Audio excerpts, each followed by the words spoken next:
comme vous le voyez, j'ai scotché sur mon plan de travail mon fond de carte. C'est pas une obligation, mais comme on va utiliser de l'eau, ça fait gondoler le papier. Et je préfère prévoir pour pouvoir continuer à travailler à plat. Un avantage aussi, c'est que si je la laisse scotcher au moment où elle sèche, elle va rester bien plate. Voilà. Une fois que ça c'est fait, avec l'astazone et différents tampons de fleurs, feuillages,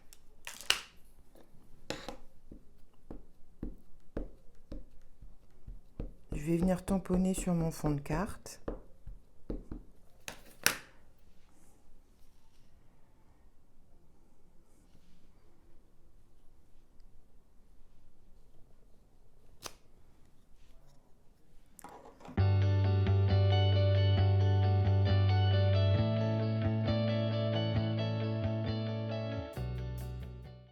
Alors, le petit bout de papier brouillon, c'est simplement pour éviter de trop superposer les tamponnages. Parce que vous voyez, il y a les tiges. Donc pour faire un peu de tamponnage partiel, par exemple ici je veux rajouter une fleur. Hop. Ah, merci le chat. Salut. Hop.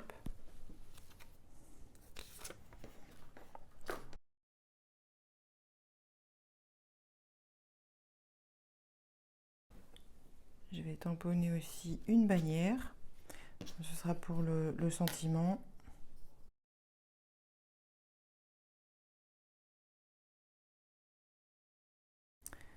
Voilà, ça on va le mettre de côté. Et ensuite vient la partie un peu fun. Alors là, il va y avoir un côté extrêmement régressif, autant pour les enfants que pour les adultes, puisque l'idée, ça va être de colorier les tamponnages que vous avez faits.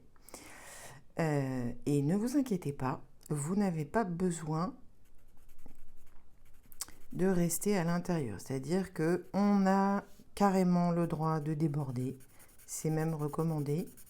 Donc vous pouvez y aller très très très grossièrement. Il n'y a vraiment pas besoin de faire attention.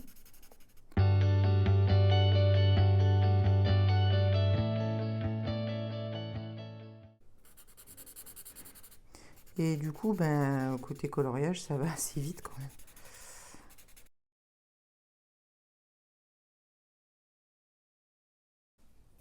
Et la partie magique,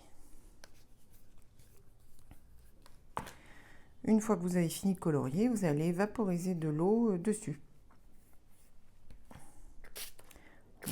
On en met. Alors, vous observez ce qui se passe quand vous vaporisez. Vous voyez, ça commence à aquareller tout seul. Donc, vous en rajoutez en fonction de ce que vous avez besoin, mais n'en mettez pas trop parce que sinon, ça va vraiment beaucoup s'étaler. Ensuite, on va prendre la petite feuille de plastique, une pochette plastique, ce que vous avez en stock. On reprend nos deux feutres, les mêmes couleurs. Et vous allez les crayonner sur la surface plastique. On vaporise. Avec le pinceau, vous allez venir récupérer de la couleur. Et on va rajouter quelques taches par-ci par-là. C'est tout simplement pour habiller le fond de carte et faire une continuité de couleurs avec les premières taches aquarellées qu'on a faites.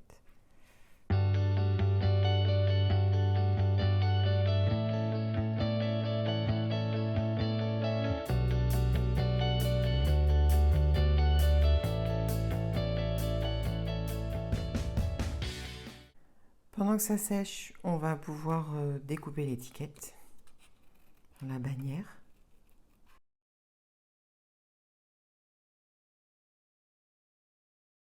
Si vous avez envie de remplir un petit peu, enfin de faire un jeu de volume, on peut envisager de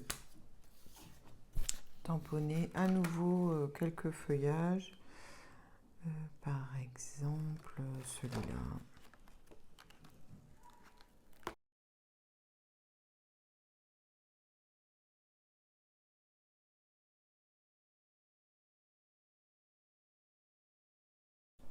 Donc une fois que la carte est bien sèche, on va revenir faire quelques taches dessus pour qu'elle soit un petit peu plus marquée. Donc je fais la même opération que tout à l'heure.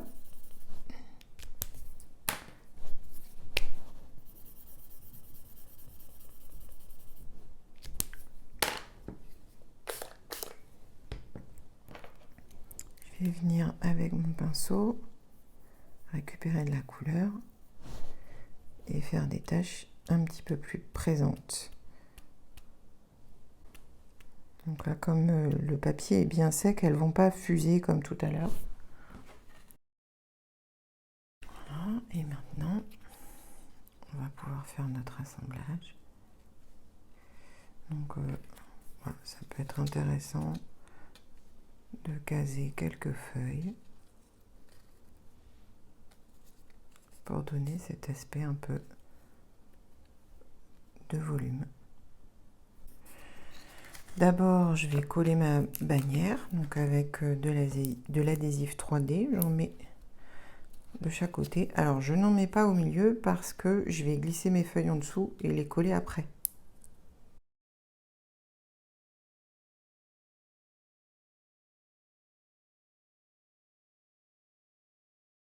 Pour ceux qui voudraient rajouter un petit truc sur la carte, on peut rajouter un contour au feutre noir. Alors ça, c'est quelque chose que j'aime bien faire sur les cartes. Soit vous prenez une règle et vous tracez un contour bien net, soit vous faites comme moi et vous y allez au feeling.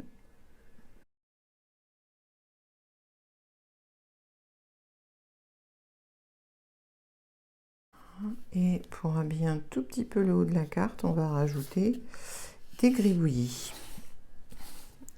Ce que j'appelle des gribouillis, je dessine des petits ronds, des petits traits, des petits cœurs, ce que vous voulez.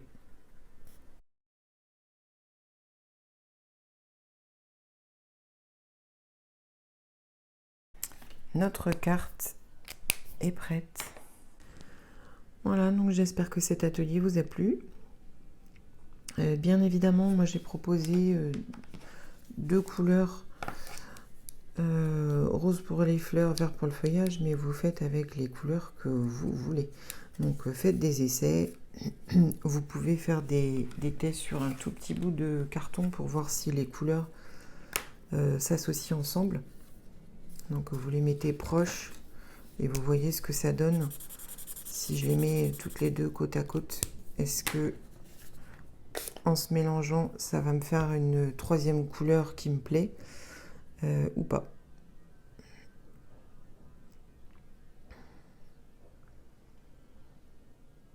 Donc vous avez toute la palette de vos feutres. Donc piquez les feutres des enfants, c'est recommandé.